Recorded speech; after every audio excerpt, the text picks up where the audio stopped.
Thanks very much for the opportunity to present our research to you today, and particular thanks to the organizers, including Nancy Krieger and Craig Deerfield, for allowing us to present our findings remotely due to a last-minute snafu.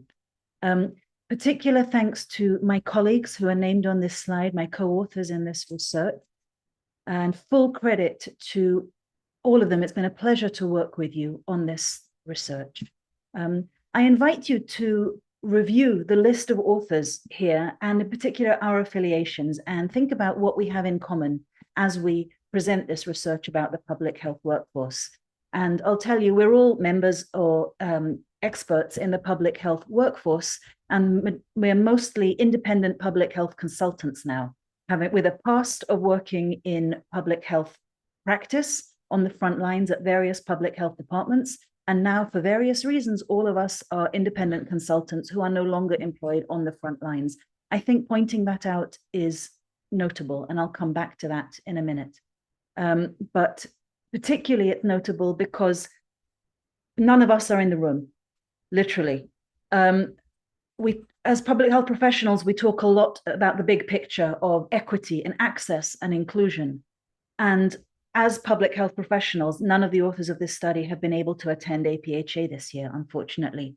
None of us have an employer sponsorship. None of us can afford the travel and the conference fees of attending APHA. And there's an equity and access issue there in our profession. That being said, I very much appreciate the opportunity to present remotely, although this was not our intention. And I'm really grateful to the session organizers who have facilitated the possibility that this video presentation may be made. I think there are a lot of lessons to be learned here for accessibility for our field and for our profession in general, and I invite you to consider the implications for APHA. Okay, public health workforces, voices from the field. Here's our action research study about the transformation and imagination needed to look at the public health workforce. Here's my plan for this talk. I'm going to set it out in a traditional manner. The background to our study should come as no surprise to any of the people who are present in this room. I'm imagining a conference attendees for APHA, as I have been many times in the past. We're all members or experts in the public health workforce in various capacities. And we all know that the public health workforce has experienced major turmoil in recent years, exacerbated by the pandemic response to COVID-19. But there were preceding issues, prior issues evident before the pandemic that we are going to refer to. None of this, as I said, should be surprising. The methods of this study we engaged in here prioritize action research. We're bringing a combination of action to promote change, bringing it together with research to increase knowledge.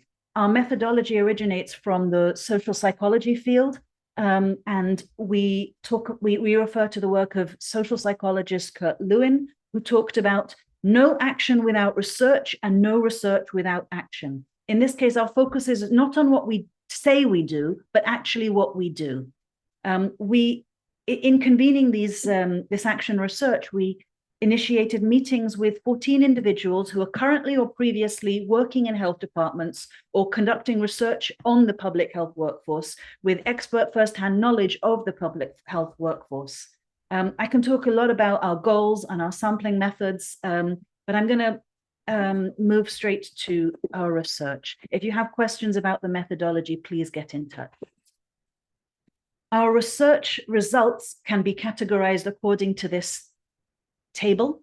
And this is where I set up the framework for the result that I'm going to share with you. You can see that our participants in the research identified 5 specific challenges that are facing the public health workforce.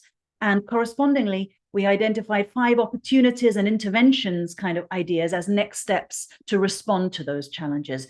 I suggest you remember the framework of this table, because I'm going to work through this structure in the next slides and then come back to it at the end to summarize. First of all, the first challenge that was identified by the group of public health professionals we consulted in this study is that public health professionals are overworked and burnt out. Again, not a surprise to this audience, I'm sure. And really what we're trying to do is to identify opportunities and ways to respond to this challenge. In particular, there's an opportunity here to create supportive work environments to help public health professionals to recover from the mental health impacts of both the pandemic and the regular demands of the job. At minimum, we need to ensure stable employment, decent salary and benefits, respectful work relationships, within this framework that we prioritize at first, do no harm. We need to prioritize workplace safety, both physical and psychological, in order to protect our public health workforce. Secondly, I want to talk about the jobs that were identified by our sample as the next challenge. The lack of stable jobs in our field, the lack of job security, the lack of career development, the lack of decent and respectful pay and benefits. These were all identified as major challenges to work in the field of public health. There is an opportunity here for, when we think about next steps and how to respond to that, there's really an opportunity, dare I say, even a need to create professional growth and job security. We need to recognize the fact that roller coaster funding mechanisms have forced us into a position where we use short-term employment measures, temporary consulting mechanisms, contracting and outsourcing mechanisms. We rely on outdated data systems. We rely on anachronistic skills to keep up with an outsized workforce, an outsized workload, quite the opposite. And we need to recognize the competition from the private sector on all of these features and consider how to use it to leverage partnerships. Thirdly, I'm going to refer to the challenge that was identified by our sample in looking at public health workplaces. We need to recognize that the resource limitations on our public health workplaces have driven competition between and within our programs and our agencies. This has led to heavy workloads, chronic understaffing, outdated technologies, and frankly, an inadequate response to ongoing crises. Chronic organizational trauma continues to manifest through harmful practices, both interpersonally and throughout organizations. We've seen examples of bullying. We've heard about silencing. We've heard about a culture of blame. In order to move forward, we need to start by admitting the toxicity and the dysfunction in our workplaces and work towards eliminating it. This is going to take bravery. This is going to take courage. We need to shine a light on these toxic norms and figure out how to change them. That's not going to be easy. We need partners and openness and transparency in how to address these challenges. Fourthly, our sample talked about challenges in the jobs and recruitment market for public health jobs. Again, I'm pretty sure this is going to come as no surprise to the people in the room today. It's a tough recruitment market in general right now. There's, in general, throughout human resources, people across LinkedIn. And if you're not on LinkedIn, get on LinkedIn, because really that's what it's for. But colleagues across LinkedIn are talking about an absence of kindness and basic human decency within human resources and recruitment practices. These trends, however, while common and throughout our recruitment market in general, are exacerbated, particularly in public health, because of some particularly unique features of our field. It's my impression, based on the comments from our research sample, that public health sits at the intersection of several features exacerbating the vulnerability of job seekers. There are simultaneously deficiencies of funding, deficiencies of political will, deficiencies of organizational support throughout our sector, and there's also the rigid inflexibility of public sector hiring processes that prevent innovative responses when jurisdictions can't fill public health positions. Something is very definitely missing from this picture. And all of us have a story. We've all been job hunting. We all know what it's like. We've all got stories. We've all heard stories. People are sending off hundreds of applications and hearing nothing, going through multiple rounds of interviews and being ghosted at the end of it. We've all got stories. And the more I look into this topic and the more I hold discussions with colleagues and start to be transparent and open about those experiences, the more I learn that this is common to all of us. I've heard that there are particular challenges for early career professionals. I've heard that there are particular challenges for more seasoned and experienced health professionals. I've heard that people from particular ethnic backgrounds are finding particular challenges. I've heard that people with certain skill sets and specializations are experiencing particular challenges. It's not a competition. We're all facing challenges. And there really is an opportunity here to overhaul recruitment and hiring practices in public health. We need to put the humanity back into human resources. A healthy workforce will start with investment in respectful hiring practices that prioritize the well-being of candidates as future employees. Finally, the fifth the theme that was brought to us by the participants of our study was the low profile of public health in terms of the way it is communicated and given media attention. Historically, we've seen a poor understanding and low levels of coverage of what public health actually is. Although that changed somewhat with the COVID-19 pandemic, there remains confusion between clinical aspects of healthcare and the goals of public health. There's an opportunity here to increase the visibility and public understanding of our profession in order to sustain sustainable funding. We need strong and loud and consistent advocacy for education, for infection prevention, to raise awareness and funding. We're seeking scientifically validated sources of information and oversight to call out misinformation, to call out disinformation, to seek evidence-based sources of information that are free from political influence. In my next slide, I'm going to show an example of a media article that was this week online that confuses the differences between clinical care and public health. This is an article about a viral screening program that's happening at airports through CDC, collecting data in aggregate to detect national trends. It's intended for national public health decision-making and surveillance data, not for individual clinical care. So study participants do not receive their individual screening results. I participated in this study when I last re-entered the United States, most recently at Washington Dulles Airport last month. If you're traveling back from APHA through Logan Airport in Boston, through Washington Dulles, through JFK, or through San Francisco, you can expect us to be offered the opportunity to participate in this screening study too, but don't expect to receive your result. This is an aggregate public health data screening tool.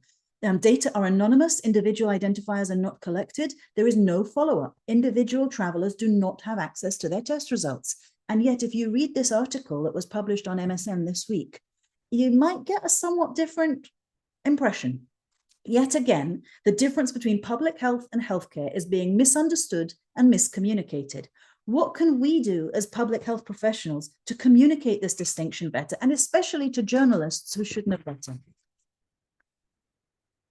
So in summary, I'm coming back to this results framework that I presented to you earlier. I'm summarizing the 5 main themes of our findings from the research participants in our qualitative action research study, the main challenges that they identified, and next steps in terms of the opportunities and interventions that we can hope to action within our field.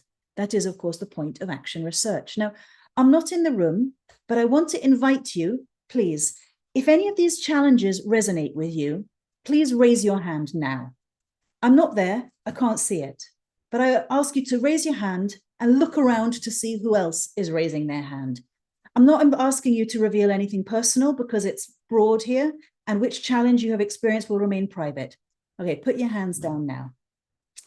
I wish I could be there to see how many hands were raised in the room. Maybe one of you could message me to tell me. But my expectation is that I guess a few hands were raised, maybe a lot, I don't know. We're all experiencing challenges.